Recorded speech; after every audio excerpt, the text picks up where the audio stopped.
Okay, hello everyone. We are here today with Mark Simpson, aka the guy that Airbnb doesn't want you to know about. Hello, Mark. Welcome to the show. Hello. Thank you for having me back. For those who don't know, we tried to do this last week, but there was no internet. So we got into it, but we had to cut it short. So we're back again. We'll have to release the bloopers sometime. Oh my gosh, I know.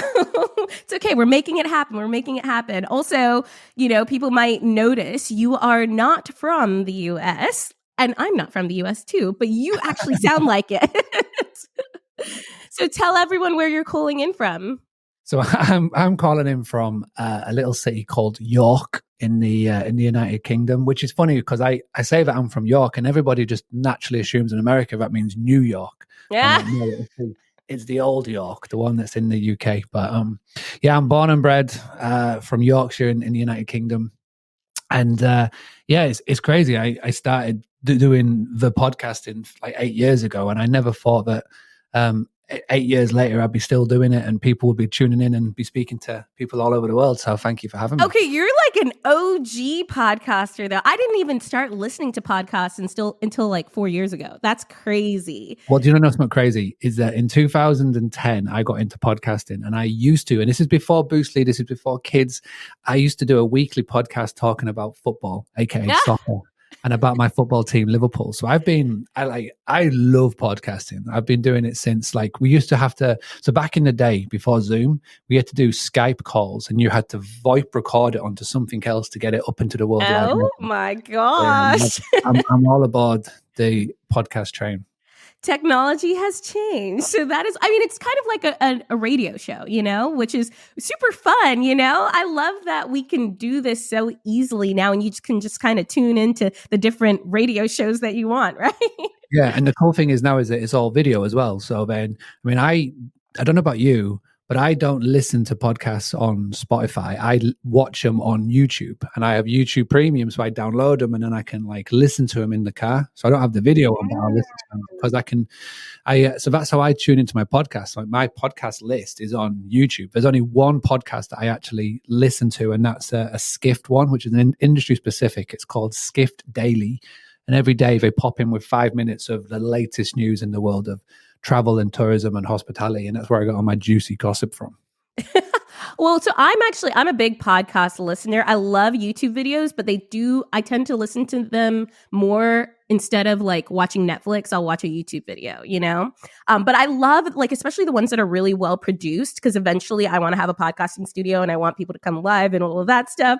But I love watching those because you can really just see the interaction with the people in person, which is beautiful. Yeah, I'm a big, I do listen to I listen and watch on YouTube. And I love watching it. So I've got 2 YouTube accounts.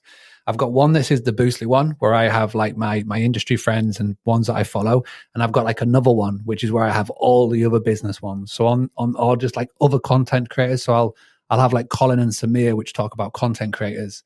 They just done a video with Mr. Beast. Which theirs is so good. So good. I love them guys. But I've also got the All In podcast, which is on there. And My First Million, which I love that podcast. But I've also got comedy, so Kill Tony's on there, and so there's a mad mix. And so I'll have my industry channel, and I'll have my outer channel, and it depends on what mood I'm in, depends on which I'll tune into. I love that. Well, so why don't you tell everyone, who is Mark before Boostly, which is your company, before Boostly, before all of that? Who is Mark? I'm one of these rare breeds. I was born into this industry of hospitality. I grew up in a 200-acre farm in the middle of Yorkshire, and that farm had 4 bed and breakfast rooms, and had 3 holiday cottages. And my parents transformed this working farm into a farm stay experience back in the 90s, because there was a foot and mouth crisis coming through the whole country, and animals and businesses were getting wiped out. And so they quickly pivoted. And so I was just always used to having strangers in my house.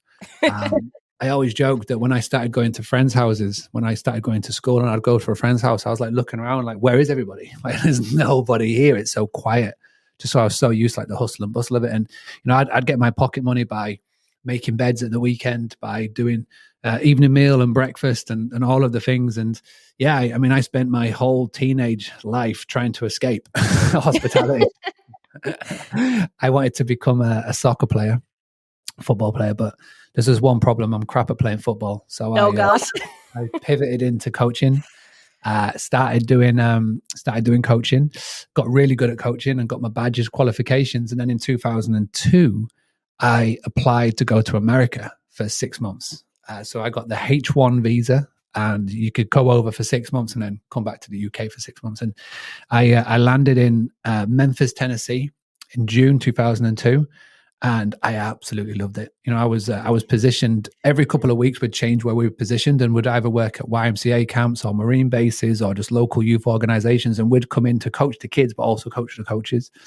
And I was in Louisiana, Tennessee, Alabama, Arkansas, Mississippi. You name it, we were traveling around, and I absolutely loved it. And so, from 2002 to 2009, I would just keep going back. I would just keep going back. 2006, my buddy got out of uni, and he was like, I'm thinking of going east. So I'm thinking of going like Bangkok and Sydney. Do you want to come? And I was just finishing up in San Diego in November. And I was like, yeah, 100%. So I just, literally booked a plane ticket one way to Bangkok. And that ended up being 2 years traveling around the east of the world. But I still came back every June. I'd jump on a plane wherever I was in the world, and I'd fly back to LA or San Francisco or whatever, and I'd coach there. So yeah, that was a big part of my life. And then in 2009 is when I grew up. My parents were like, come on, what's going on? I was going to say, have you ever had a regular job? Never. Well, there's loads of backpackery jobs. So when you're doing the backpacker jobs, they're like bar work or whatever. I did work in an office for like a month, but nothing really like, regular. I tried doing gardening and I was awful at it. These hands are not made for DIY. But then, eventually ended up back in the UK. I was in my little town of Scarborough, small little town. I was in a pub, and my friend was like, what we're going to do next? This is the same guy who I went traveling east with. And I was like, well, let's go to London. So we went to London. And that is when I eventually fell into sales and marketing. And that's when I eventually learned all about social media, the power of reviews. I was working for Quite, which was bought out by Yelp. Well, Yelp's the big review site. And for 2 years, I was working there in London, just right off Oxford Street, right in the hustle bustle. I absolutely loved it. But then, London grates on you after a while. So the tube and all of that. And so I was like, right, got to get out. And I just met my wife's girlfriend at the time, and we wanted to go back up north. And that's what we did. And, it was funny how things happened, because in 2011, my parents had the business still 25 years later.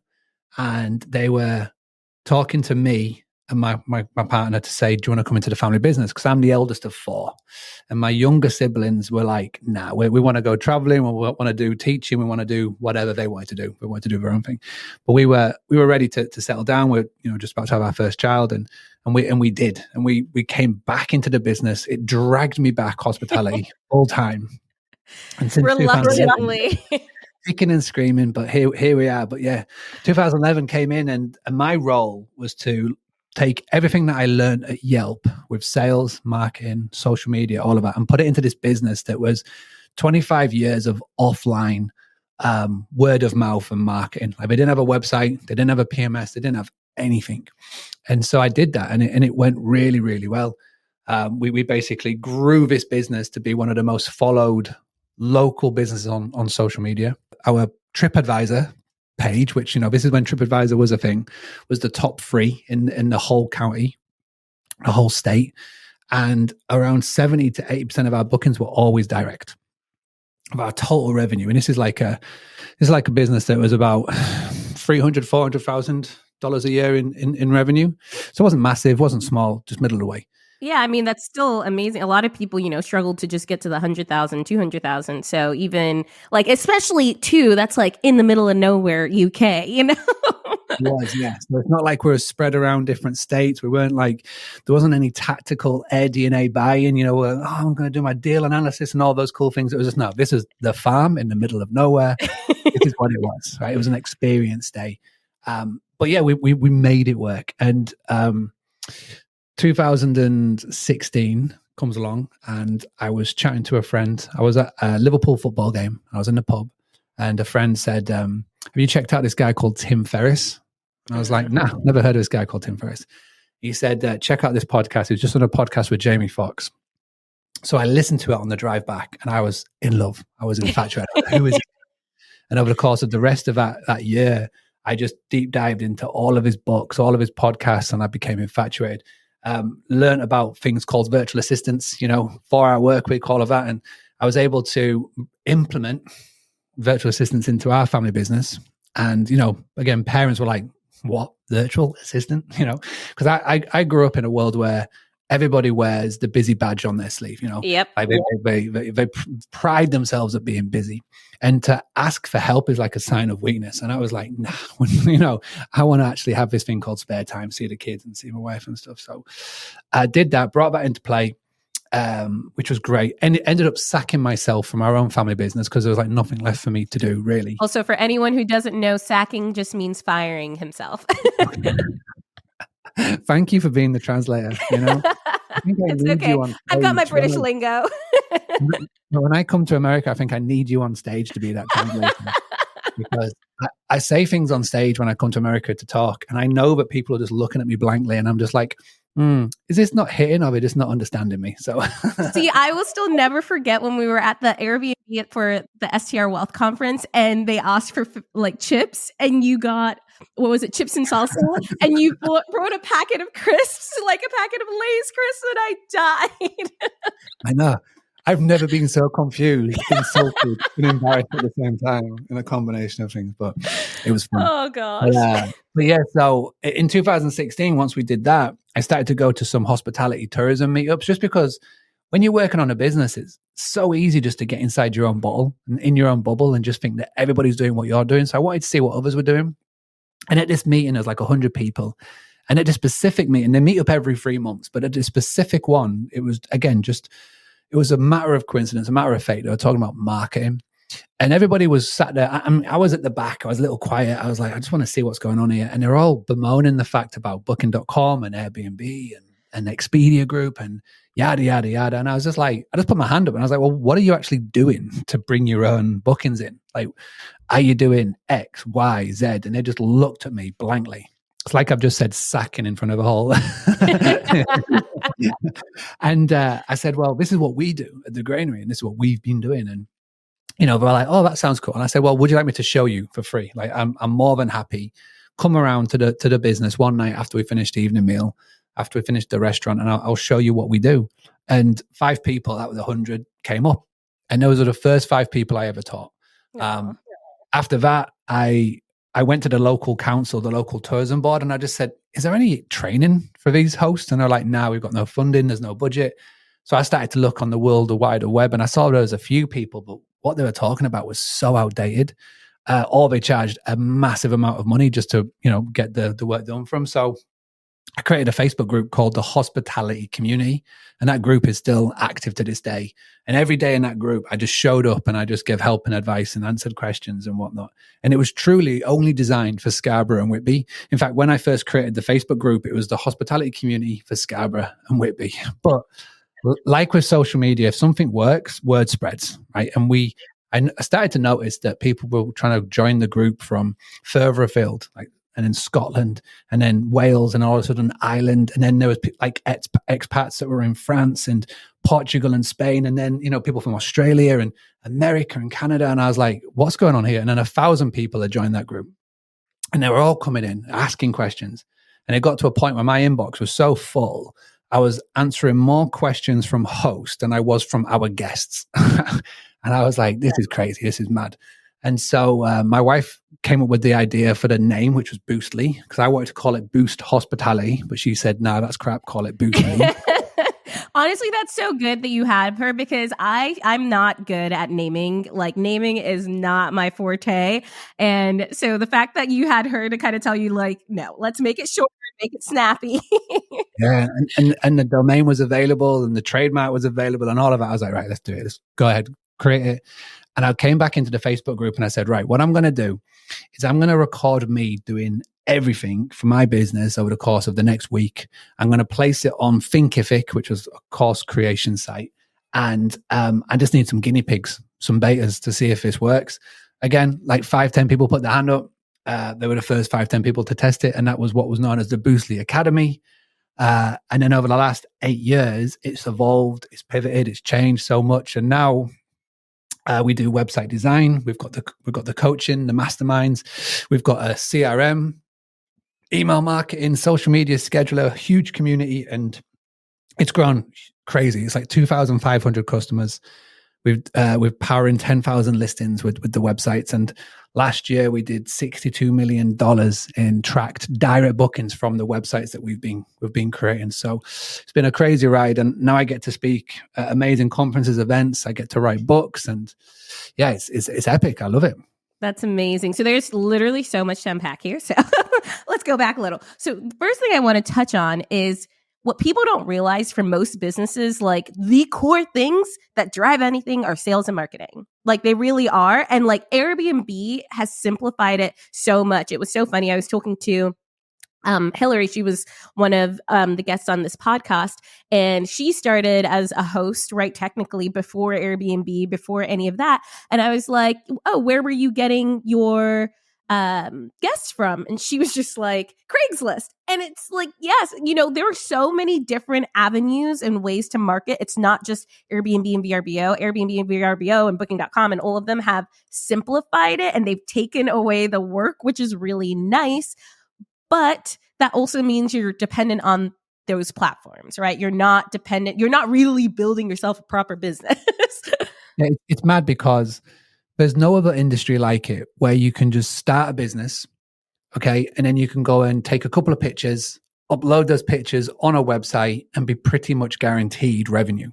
There's nothing else there like that. And because we're in the industry of making memories, right, we are in high demand, right? And obviously it's dependent on the location, where you are, your niche, the time of the year, etc. But there's nothing like it. So we're very fortunate to have Airbnb. And they market and they brand themselves so well. Like back in 2015, they had 15% of the market. In 2025, it's projected they will have 60 to 65% of the whole market. So they have not only caught up with the two big corporations, which is the Booking Holidays Group, Booking.com, Agoda, etc., not the Expedia Group, which is obviously Expedia and all the websites they own. They've overtaken them. Because nobody walks around saying, I'm staying in a Verbo. No one walks around saying, I'm staying in a Booking. And they say, I'm staying in an Airbnb. So they've branded the market really well. But the problem is that too many people just market their business on one website, Airbnb. And they just rely on Airbnb for 100% of their revenue. And that's the problem. Like, I think the big misconception of what I talk about is that people think I'm going, right, go cold turkey on Airbnb, come off all the channels and just go direct.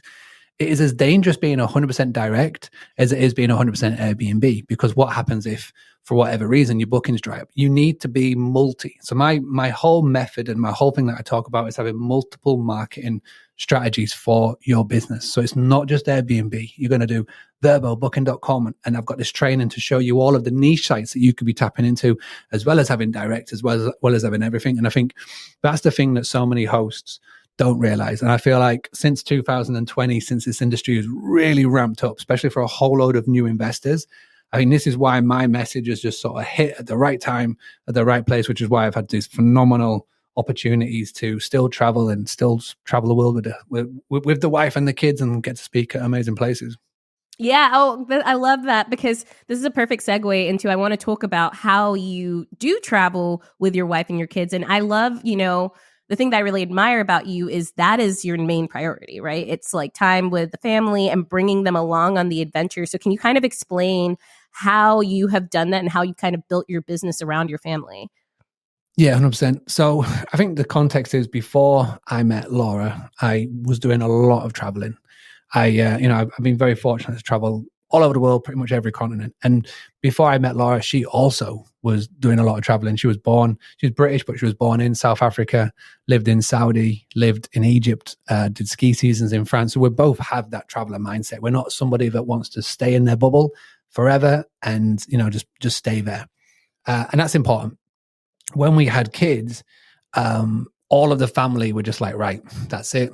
You're anchored, no more traveling. But we're both very stubborn. We're like, no, we're just getting going. And we wanted to make sure that they had the experiences of being able to travel and explore crazy places. And that's what we have done. You know, they've been to pretty much every corner of the globe. In 2017, just as Boostly was getting going, obviously it was a one-to-many model. So it was a Boostly Academy. So everything was online. So we could travel. So we had a house in the UK. We sold it.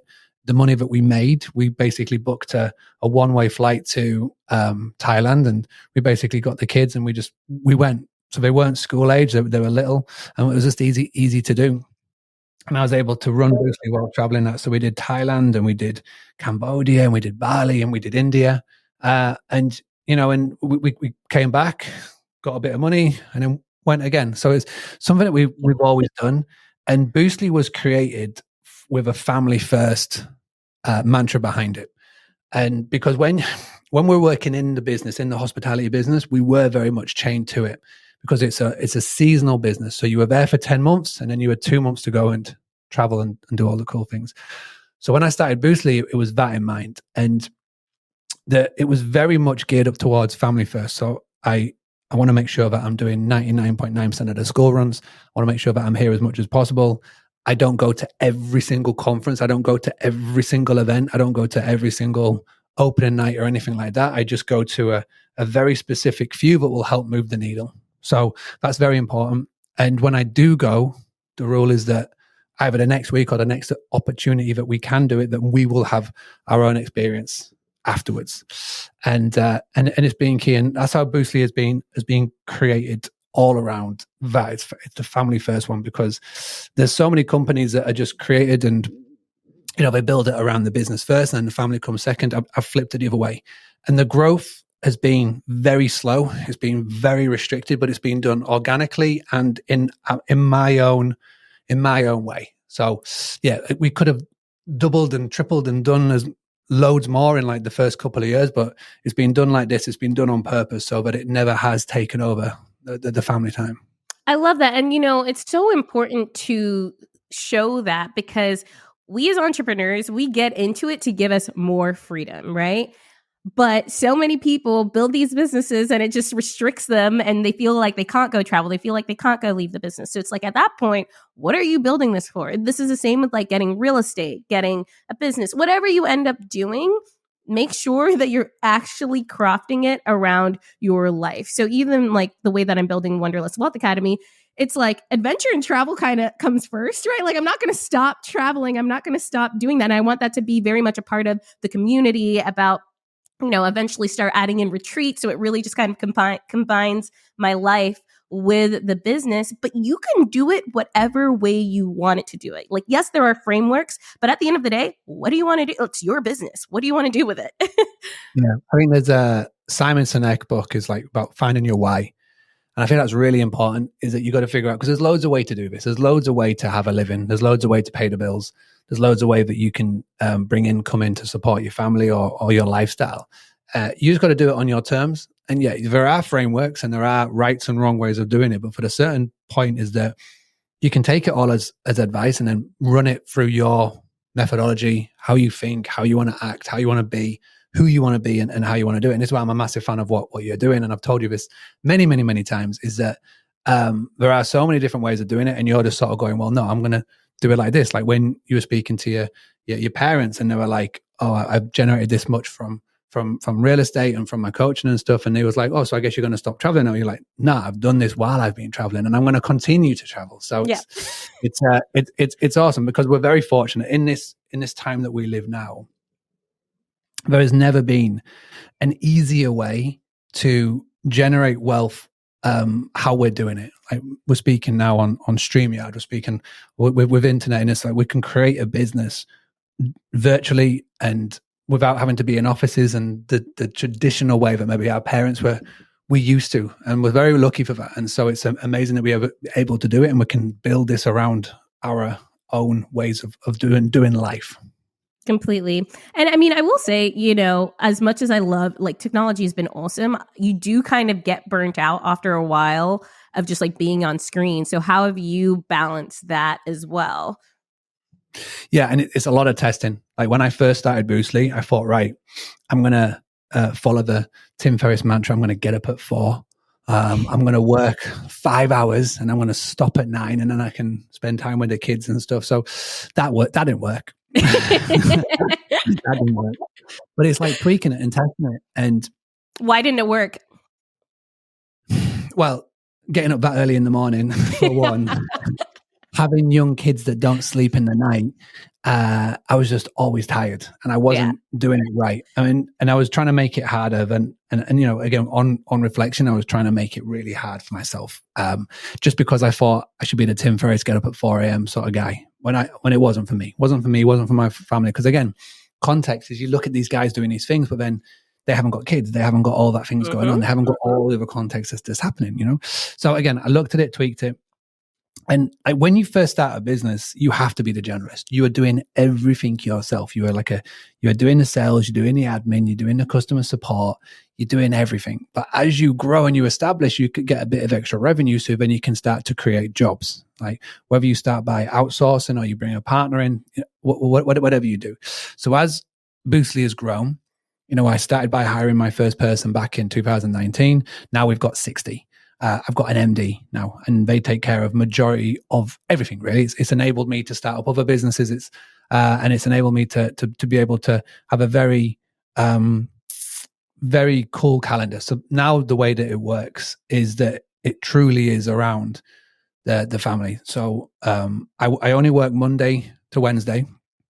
I do 9 until 3 on a Monday.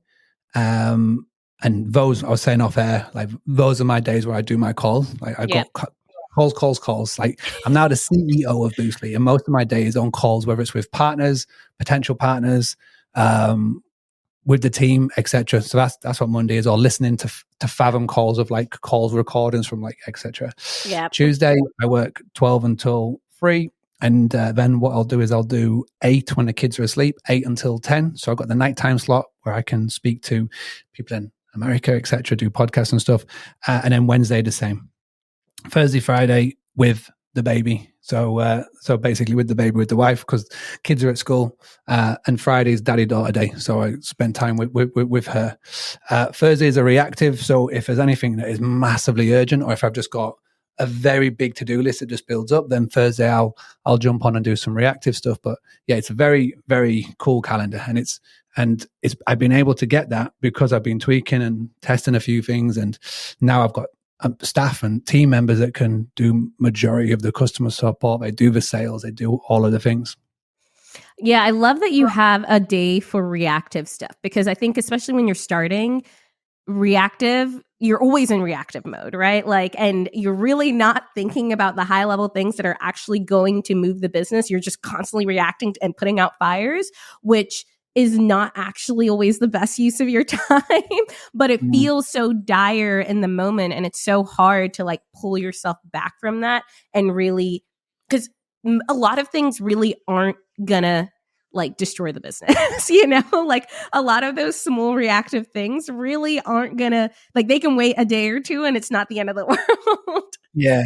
I think the one thing that I've learned to do, and this is, I got this from a guy called Noah Kagan, is I can get now done in an 8-hour workday. I can get it done in about 3 hours through the things that I have implemented from like learning and watching his videos. So for example, the simple one is on your MacBook, go to your mouse scroller settings and put it to its fastest. So it just gets from A to B really quicker.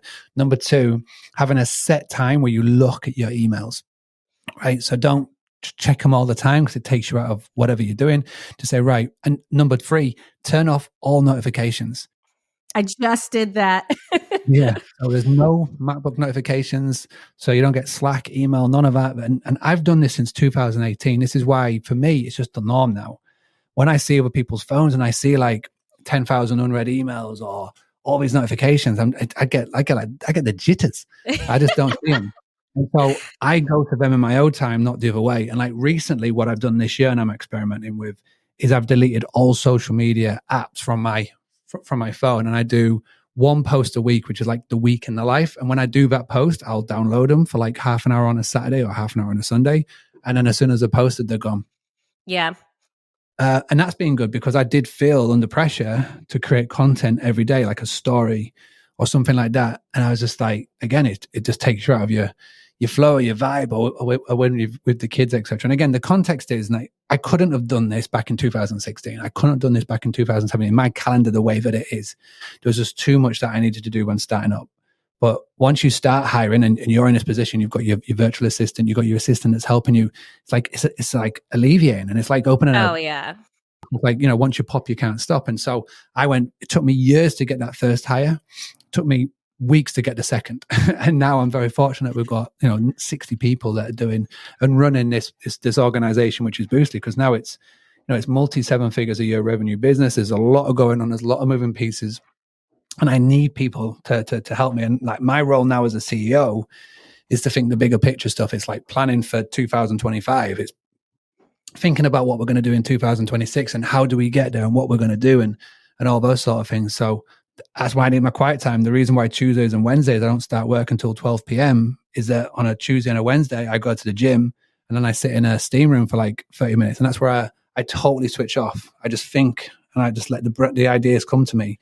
And that's when I get like the big ideas that I sort of take forward. It is weird how a lot of those big ideas do come during moments of silence, because I think for example, I get into the consume content. So I'm constantly listening to books and podcasts and everything. I listen to things at 2 times speed. So I'm like, let's freaking go. And I have to tell myself okay, stop, detox. Don't listen to anything. I've started this week is kind of more of a detox week for me, where I'll go to the gym and just listen to music, or I'll go on a walk and have nothing playing. And that's when I see sparks of energy kind of come in. I'm like, oh, wait, there's that idea. Why don't we try this? Why don't we do that? So yeah, but it's I do think you also do need those times of consumption to kind of get the brain going, right? You've got these ideas and you kind of need to put them together like a puzzle piece and then just take a break from it and take a step back. Yeah, well, this is why I love where we currently are with technology. So I've just gone and purchased one of these remarkable notepad things, and they're amazing because they've got nothing on it. You can just write, and I basically now that's replaced my journal, that's replaced my whatever, and I can get that stuff down on there. I also have a voice recording tool on my phone. So if I'm driving and I get that inspiration, because I love to listen to podcasts when I'm driving, and if I'm listening, a big one I like is the Marketing School podcast, and they come up with so many good ideas, and I'm like, right, I've got this amazing idea, so I'll record it on my phone, and it transcribes it instantly, and it pops it in my phone notes. Oh, okay. Wait, what app is this? Called Just Record. Okay, so I need that. Cool. I need that. Yeah, it transcribes it and puts it into my phone notes, and then what I do with it, when I get back, I'll take my phone notes, because I use Apple. So I've got Apple that puts it on my phone and puts it on my computer. I'll take the transcription and I'll put it into ChatGPT. And what I do is I have a conversation with ChatGPT about the thing that I'm talking about, whatever it may be. And I'll have a conversation and I ask ChatGPT and I ask the AI questions about what should we do, etc. And it will come up with these amazing scenarios around it. And before you know it, a brain dump of an idea has turned into an actual implemented thing that I can then send off to the team and say, right, do this. And so, yeah, when you have those divine intervention moments where it's just like, oh my God, this is the best idea ever. You've got the things in place to make sure that. So when I open up like Remarkable, for example, or I do a phone note, because I haven't got tons of notifications, I can just go straight to the app, not bothered. Nothing that's dragging my attention away.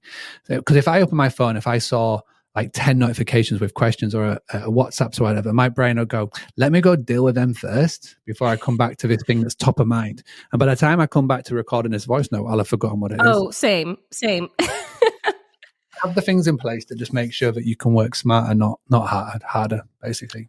Totally. And that's me for like podcast episodes, because I'll do solo episodes, right? And those come to me in the middle of just like random. I'm like, oh my God, I need to write all the notes down. But if I could just record it and have it go straight to my notes, I'm like, okay, that could be lit.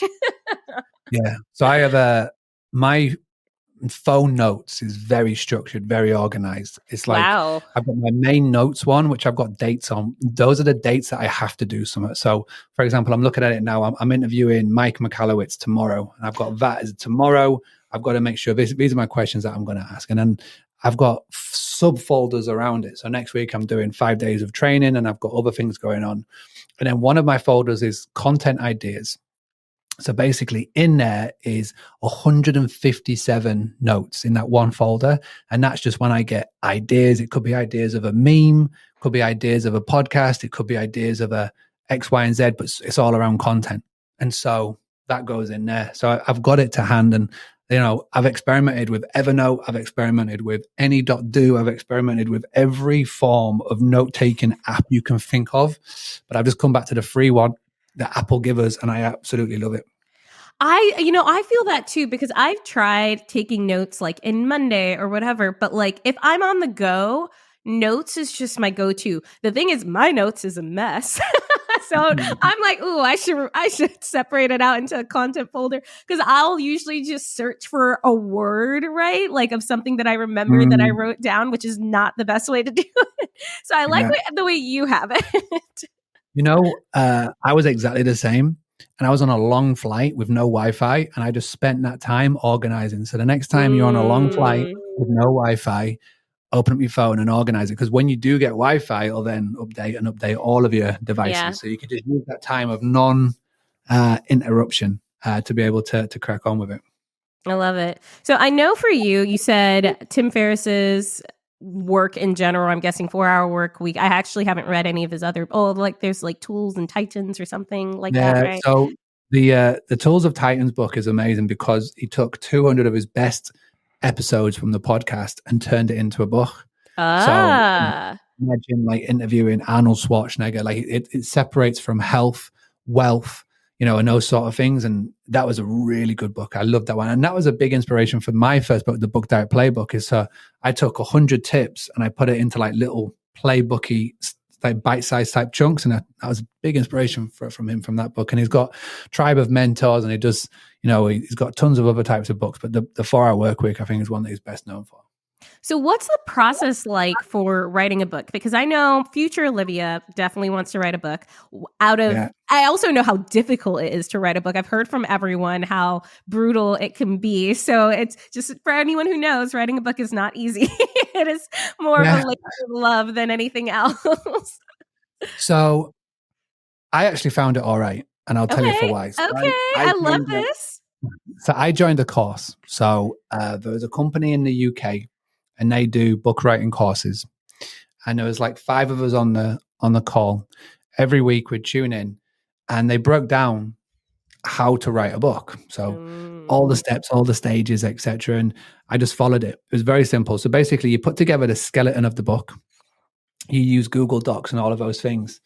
And then I'm very much in a mantra of who, not how. So I reached out to somebody that could help fill the meat on the bones. So I had the bones, and I just needed somebody to make sure that it was written correctly with a story and a purpose and the spelling and the grammar. Yeah. And so that's basically what I did.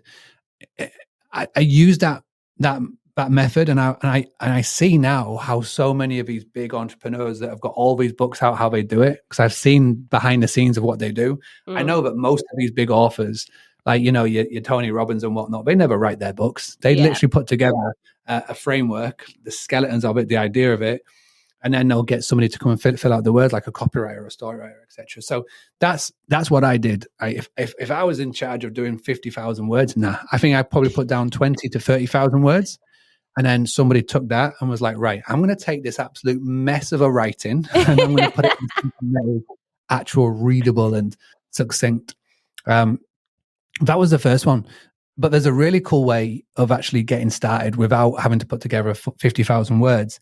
And that's have a collaborative book. So I'm part of the Hospitable Host, which is a really cool project. You just have to put a chapter together, and then you get to become a published author. That's a really good insight into the world. And I took what I learned from Hospitable Host, and I did the Book Diet Blueprint, which was my second book. So what I did with that one, collaborative approach, I reached out to 10 other vendors, and we put together a book based on the foundations that you need in place to have a successful hospitality business. So I reached out to a PMS, I reached out to, Touch Day for guidebooks, reached out to all of the peoples, and that's another way of doing it as well. Okay, I love that. So one thing I want to, point out is you made it easy. So I feel like there's the easy way and the hard thing to do literally everything in life, right? And as human beings, we automatically, for whatever reason, try to go the hard way. Like, we try to do things as difficultly as possible, and we try to do it ourselves. So I think about, getting started building a business, getting started investing in real estate, getting started working out, right? Like being consistent working out. We're like, I can do it. I got this. I can figure it out myself. And it's not until you keep like bashing your head in the wall that you're like, okay, I finally need help. Like, let me find someone to help me. Let me either get a coach or a course or something. Yeah. Well, the definition of madness is doing the incorrect thing over and over and over again. And I've always had this mantra, this quote written. Literally, I can see it on my notes now. 2024. It's, how would this look if it was simple? Yeah. So you look gosh. Love that. Yeah. How would this look if it was simple? And whenever my team comes to me and they go, I want to do this, I want to do that, I want like the next version of Boostly to be this, and I'm just like, yeah, how would it look if it was simple? What you say sounds amazing, but to me, it sounds really confusing and complicated. It's going to waste time, resources, money, and all those sort of things. So it's like, how would this look if it was simple? And you just judge everything on that. So when writing a book, like, what can you do?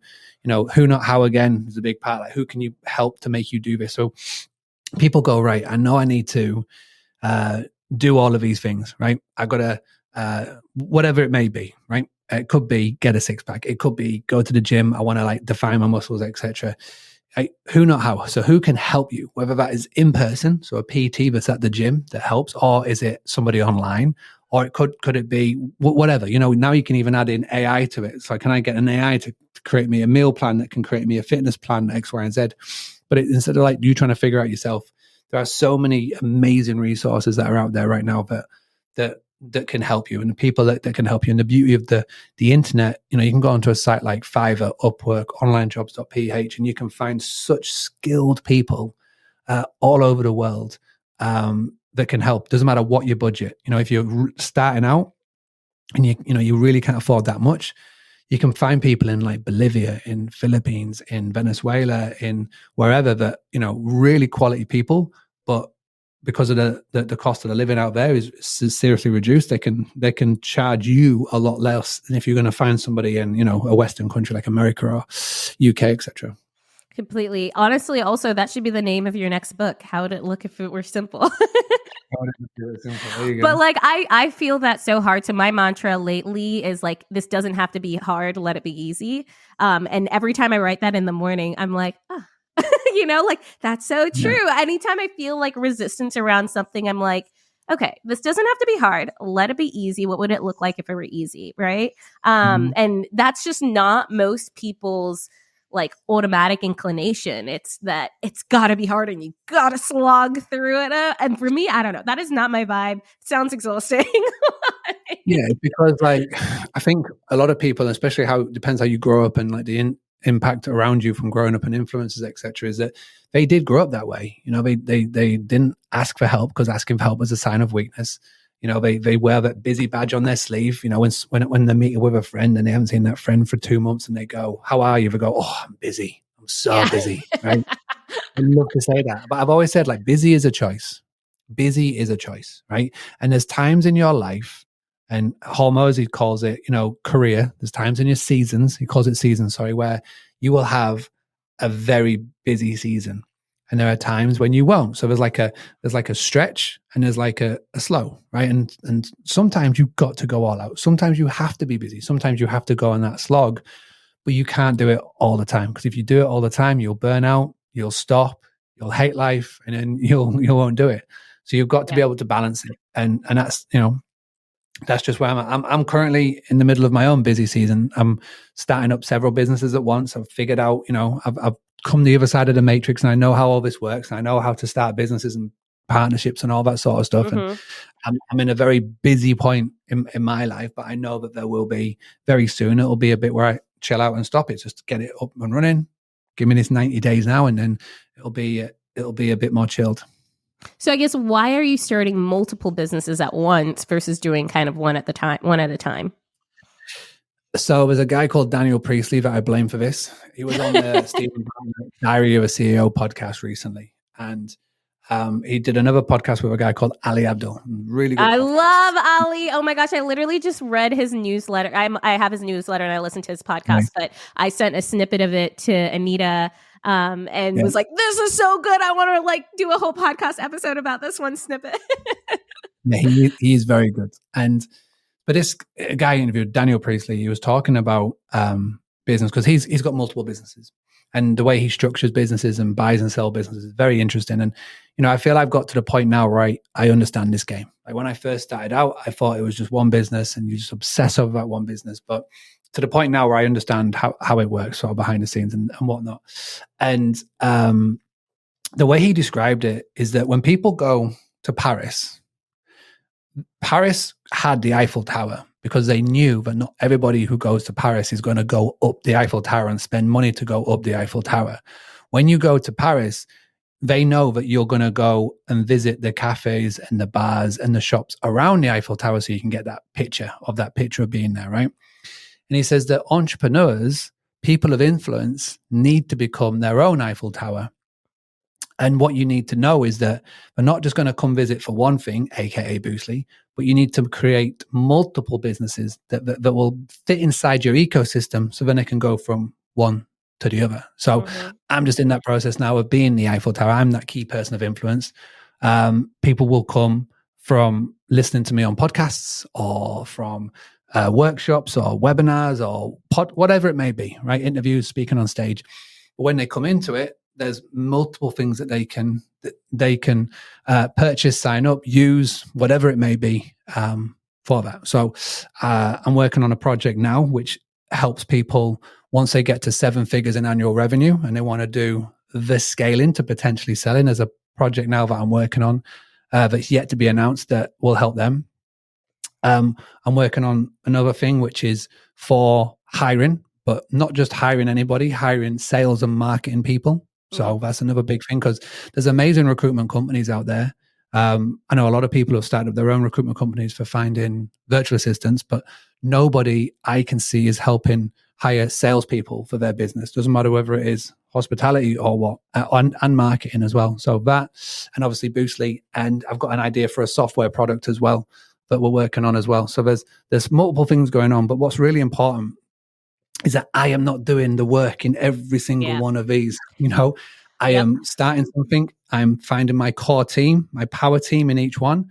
And I'm just basically the CEO, the Eiffel Tower that drags people into the funnels and they go and do the work.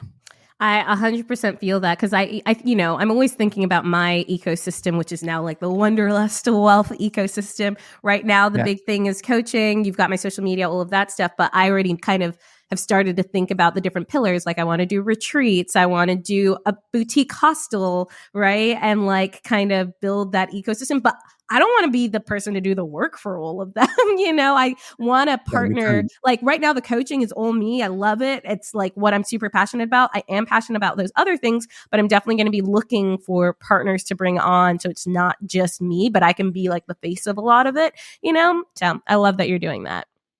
Yeah. And it all fits inside the ecosystem. Like I wouldn't go and open up a hairdresser's. You know what I mean? Sounds like a fun idea. But everything that I'm doing at the moment fits inside the ecosystem. And like maybe another case in time in my next season or my next stage of my life that I can go and buy businesses in multiple different sectors, etc. But I'm not there yet. I want to be able to focus on this right now because I know that that's the season that I'm in. And so, when the kids get older and they don't want to spend time with their dad and they want to go off and do their own things, and then maybe another, I feel like I've got maybe 3 or 4 careers left inside of me. And this has been an amazing run these last 8 years. But, let's see what the next 8-10 years has. I love that. Well, so let's go into the final 3 interview questions here that I ask everyone. So the first one is, what does your ideal perfect day look like? So it's got to involve coffee, some way, shape, or got to have coffee. I really love where we live at the moment. It's it's in the countryside, which has its pros and its cons, as we figured out last week with internet. But in our back garden, it opens up onto a massive field, And right now in the spring, there are deers and pheasants and rabbits just walking around, and you can see them in the morning. It's lovely. So a nice coffee while doing that. Involve a little bit of football somewhere, whether watching or playing. It has to be. The kids are getting to the age now where they like to kick a football around, and every night after school, we kick a football around in the back garden. Definitely has to involve some comedy in some way, shape, or form. I do love switching off and watching a comedy video, comedy special, YouTube, like Kill Tony's. One of my favorites at the moment. I love that. I love live shows too. Live shows are great. Live shows. And I also have to include a trip to the movies as well. I used to. This is when we just had 2 kids and they were at school at the same time. This is before Rosie and Frankie came along. On a Wednesday, I would go to the cinema by myself at 11 o'clock every morning because I love going to the cinema, because there's not many scenarios in your life that you can just switch off and just escape. One of the reasons why I go sit in the steam room and the sauna for like a good hour is that you can switch off there. You can't take your phone there. Nobody can disturb you. The movies is another one of them. And I used to live where we used to live before we live now. We're like 10 minutes away from like the big multi-screen cinema. And I absolutely loved it. Just going in, having a coffee, big bowl of popcorn, some chocolates, and I watched whatever. I didn't care what was on. I just picked something, whatever was showing between like 11 and 1, and I'd go and watch that. I miss those days, being able to just get to the cinema. So I would love at some point to bring that back when Rosie's at school. That'll be a nice opportunity to do that. So I've got involved with a bit of that. And yeah, something Liverpool at the end of the day. Get a bit of Liverpool with a bit of pizza, a beer, sunny day, no rain, no clouds, just nice and sun, something like that. And I mean, that would be a perfect day. I love that. Okay, second question. What's your mantra, if you have one? Well, how would it look if it was simple? Yeah, I was going to say that's a great mantra. Honestly, I very much am taking that to heart. Well, there's another one as well. So there's a guy called Derek Sivers, and he said this on a podcast with Tim Ferriss once. He said, if it's not a hell yeah, it's a no. Mm-hmm. And whenever we got a question, whenever my wife has got a suggestion or something to do, or whenever I give her a suggestion, we say, is it a hell yeah? Is it a hell yeah? Because if it's not a hell yeah, it's a no. And it definitely does help, because there's nothing worse than like half-assing your way to do something. So like, let's say you get invited to a party. Let's say you get invited to do whatever. And it's not a hell yeah, then it's a no, because you won't enjoy it, and you'll just regret it. So yeah, if it's not a hell yeah, it's a no. And I would just look if it was simple. Totally. And I've definitely started this. I was not that kind of person before. I was the kind of person who would go to everything always. And now I just find myself constantly putting boundaries, just because I honestly, truly value my time so much more now than I used to. Mm-hmm. And I do think you kind of have to go through that evolution a little bit. Yeah, I mean, when you're starting out, I think you have to say yes to a lot of things, because when you first got going, you have to. It's just, you have to. And you just got to eat glass, right, for a little bit. But once you get established, once you're comfortable, once you're doing all those things, the trick, and this is the trickiest thing for me now, is saying no. And I've learned to say no a lot better than what I used to be able to say no to. So I think, it's all about different stages and whatnot. I'm very fortunate. I mean, I'm amazing. I'm so grateful that I can, don't have to say yes to everything, and I can say no to things. And, and as long as you say it the right way and don't piss people off, then it's so fair. Okay, last question. What does wealth mean to you? Time. I truly don't care about money at all. I don't care about Lamborghinis, Ferraris, fancy cars, fancy watches. I'm very minimalist. I watched Minimalism on Netflix, and it changed my life massively. So it's about time, spending time with the kids. Obviously you need money to be able to do that, but I'm one of the most lowest paid people at Boostly because my job now at Boostly is to make other people rich. Customers, I want to make them rich. I want them to get as many bookings as possible, direct bookings, cut down on their expenditure to the OTAs, and just make sure that they have like an amazing life and business themselves. I'm also in, my salespeople, I say to them, my job is to make you rich. I want you to get tons of commission. I want you to be loving life. And, we've got guys that are doing 5 figures a month in commission costs, which is amazing, because that means that they're signing up more people to Boostly. That means more people are on that track to being a 65% direct bookings and all that good stuff. for me, it's, as long as our bills are paid and as long as we've got money going into stocks and funds and things that I don't understand, I just give it to somebody else for me. As long as things are happening like that, I'm sound. So, and then to be able to give my kids pocket money so that they can earn that pocket money and spend it at the end of the month, I'm sound. I'm happy. And I love that. Yeah, so that's what wealth means to me, is time to be able to spend it with wife and kids and do all the cool things. That's amazing. I love that. Well, this was absolutely awesome. Where can people find you? If you want to come and say hi, the best place is Instagram. I don't log in all the time. I log in like once a week, like Saturdays and Sundays, but do come and send me a message. It's at Boostly UK, BOOSTLY UK. Perfect. Also, love that you spelled it out. It's also going to be in the show notes too. And then if anyone actually wants to, get their own direct booking website, do they just, talk to you on Boostly, or where should they reach out to you? Yeah. So, you can send a message on Instagram or go check out the link tree that's on the Instagram. It'll take you to all the places. But if you just Google Boostly websites, you will find where to go. But the domain, which is tricky for Americans because they don't believe this domain exists, but it's boostly.co.uk. .co.uk, so not .com. If you go to boostly.com, you'll go to a restaurant SMS marketing tool. Oh my gosh. Boostly.co.uk is the one you need to go to. My mom, her email is still yahoo.co.uk. So Wow. Yeah. You've got the Yahoo. I've still got a Hotmail. So I do too. I do too. It's my junk mail, but I do too. Yeah, I've still got that. And it's funny because my kids are now into the stage of their life where they love Minecraft. And the only way to get into Minecraft is by logging in with a Microsoft login. So I'm just using my old Hotmails to log them into Minecraft. That's basically all I use it for. Oh my gosh, I love that. Well, this was awesome. Thank you so much, Mark. This was great.